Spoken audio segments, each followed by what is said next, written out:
At its meeting on the 23rd of March, Council considered the regulatory framework that at the moment regulates our holiday homes, and we have over 1,000 in the city of Busselton.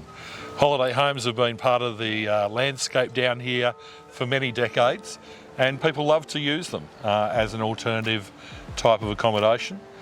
In 2012 we undertook our first regulation to try and balance the needs of the residential community and also those that wish to use those holiday homes and later on through those booking platforms. So I'm here with Jo Wilkinson, who's one of our senior planning officers who led the consultation on holiday homes. Jo, what was the feedback from that consultation? Oh, the feedback was so pleasing. We had over 570 responses, and we saw a really strong desire to introduce a code of conduct that would sort of guide the expectations and behaviours around how the occupants and the guests of occupants would behave in holiday homes. We also saw really strong feedback in favour of not allowing dogs to be left unattended at a holiday home, mainly because it can be very, very distressing for a dog who's not familiar with the property, but also it can be distressing for the neighbours who live permanently next door. And this was quite strong feedback that we got from the community on that particular issue.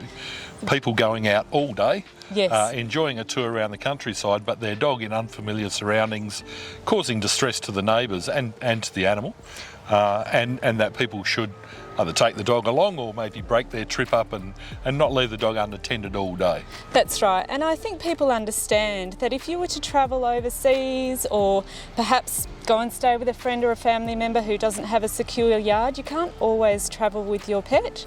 So this is a really good outcome, I believe, for both the neighbours and the owners of the property and the dogs themselves.